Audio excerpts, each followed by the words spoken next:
Hello guys, welcome to my new blogs. আজকে দেখো সকাল সকাল বৃষ্টির মধ্যে আমি এসেছি মাঠে। তোমরা দেখতে পাচ্ছ আমার অনেক বড় আজকে একটা ক্ষতি হয়ে গিয়েছে। আমার কলাইয়ের ভুঁই ডুবে গিয়েছে, তোমাদেরকে পরে দেখাচ্ছি। আমার কলাই খেতে যেতে যেতে দেখো এই কলা বাগানটা পুরো শেষ হয়ে গেছে পুরো। এই যে চাষির অনেক বড় ক্ষতি হয়ে গেছে, তোমরা দেখতে পাচ্ছ সমস্ত কলা গাছ ভেঙে ভেঙে ভেঙে ভেঙে পড়ে গেছে। তোমরা দেখো পুরো বাগানটাই তোমাদেরকে ঘুরে ঘুরে দেখাচ্ছি। তোমরা দেখো গাইজ, অনেক বড় ক্ষতি হয়ে গেছে এই যে বন্যায় বলতে পারো, কারণ আমাদের এদিকে অনেক চাষ জমি ডুবে গিয়েছে। তোমরা দেখতে পাচ্ছ এই যে অনেক ক্ষতি হয়ে গেছে। কলা গাছ, কলার কান সহ মাটিতে পড়ে গিয়েছে। এই যে কলা বাগানের মালিকের অনেক বড় একটা ক্ষতি হয়ে গেছে।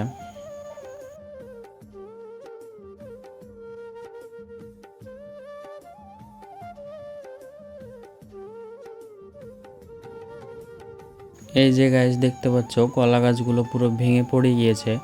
আর যে সমস্ত চাষিদের এরকম ক্ষতি হয়েছে, তোমরা চাইলে শস্য বিমার ফর্মটি ফিল আপ করতে পারো বা অ্যাপ্লাই করতে পারো শস্য বিমার জন্য। এক্ষেত্রে কি হবে, সরকার থেকে কোনো হেল্প পেলেও পাওয়া যেতে পারে, আমার সঠিক জানা নেই। তোমরা যদি চাও ওই শস্য বিমার বিস্তারিত ভিডিও, তাহলে তোমরা কমেন্ট করবে, আমি অবশ্যই তোমাদেরকে দেখাবো কিভাবে অ্যাপ্লাই করতে হয় না করতে হয়। পুরো আপডেট তোমাদেরকে দিয়ে দেবো, A to Z full information তোমাদেরকে দিয়ে দেবো। শস্য বিমার যদি কেউ ফর্ম ফিল আপ করতে চাও, তাহলে আমি বলে দেবো তোমাদেরকে। এরপর দেখো পুরো বাগানটাই এইভাবে ভেঙে পড়ে গিয়েছে। না হলেও দুই থেকে আড়াই বিঘে কলা বাগানটা পুরোটাই শেষ হয়ে গেছে। তোমরা দেখতে পাচ্ছ, তোমাদেরকে সেটাই দেখাচ্ছি, তোমরা দেখো।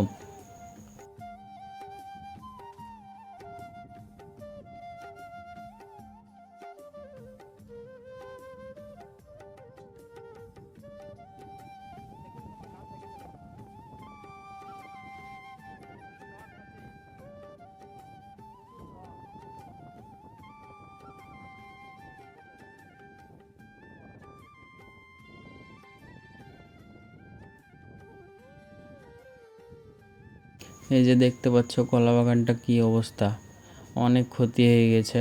তো আর তোমাদের যদি কোনো কিছু জানা থাকে তো তোমরা অবশ্যই আমাকে কমেন্ট করে জানিও, তাতে আমাদেরও সুবিধা হবে এবং অনেক চাষিদেরও অনেক হেল্প হবে। এই যে দেখতে পাচ্ছ আজকের ওয়েদারটা খুবই সুন্দর, প্রচণ্ড হাওয়া, কিন্তু মনটা একদমই ভালো নেই এই সমস্ত দেখার পরে। এরপর চলো দেখাচ্ছি আমার কলাইয়ের ভুঁইটার কী অবস্থা।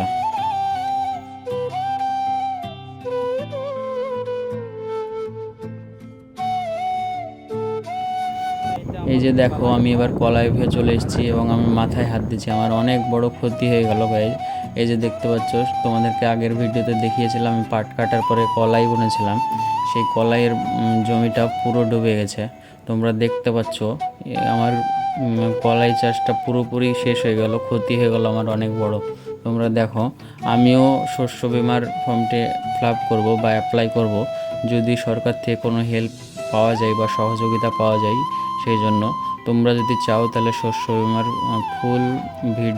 ফুল বিস্তারিত ভিডিও আমি পোস্ট করব আমার এই পেজে।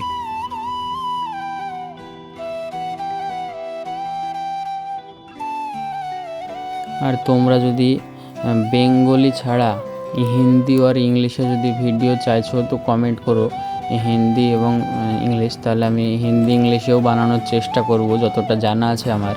তোমরা অবশ্যই কমেন্ট করে জানাবে আমাকে।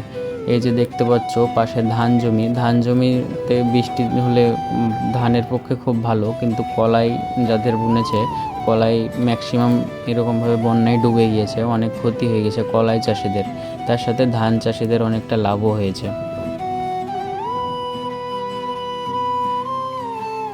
এরপর চলো তোমাদেরকে আবার আর একটা ধানের জমিতে নিয়ে যাবো, তার আগে একটা পাট ক্ষেতও দেখাবো, যেহেতু এটাই লাস্ট পাট এবছরের। এখনও এই পাট মালিক এখনও পাট কাটেনি, কোনো কারণবশত হয়তো এখনও কাটেনি, এই যে তোমরা দেখতে পেলে। এবার চলো তোমাদেরকে ধানের জমিতে নিয়ে যাই। এই যে গাইজ তোমরা দেখতে পাচ্ছ অনেক বাতাস মাঠে, আজকে প্রচুর বাতাস, তোমরা বুঝতেই পারছো ভিডিওতে। ওই জন্য ভয়েস ওভার আরও দিচ্ছি, নাহলে আজকে আমার ভয়েস ওভার দেওয়ার কোনো মতে ইচ্ছে ছিল না, যেহেতু আমার মাইক নেই এই কারণে আমাকে ভয়েস ওভারই ম্যাক্সিমাম দিতে হয়। তোমরা দেখতে পাচ্ছ এই যে ধানের জমি, এটা এবার আবার আমাকে দেখালাম, এই যে দেখতে পাচ্ছ আমি এবার ধানের জমি দিয়ে হাঁটছি, ধানের জমির মাছ দিয়ে।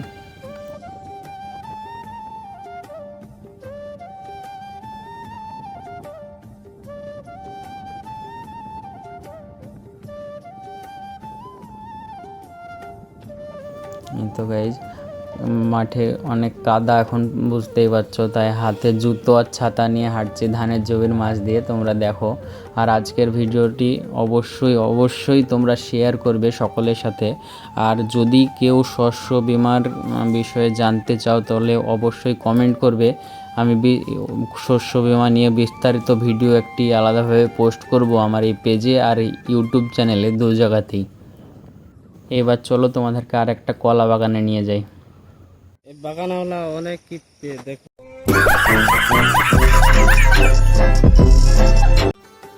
আমি এই বলছিলাম, একটু মজা করলাম তোমাদের সাথে।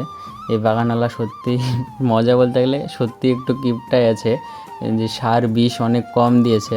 তোমরা দেখতে পাচ্ছ গাছগুলো অতটাও বড় হয়নি, সার বিষ যা দিতে হয় উনি কম দিয়েছে, এটাই।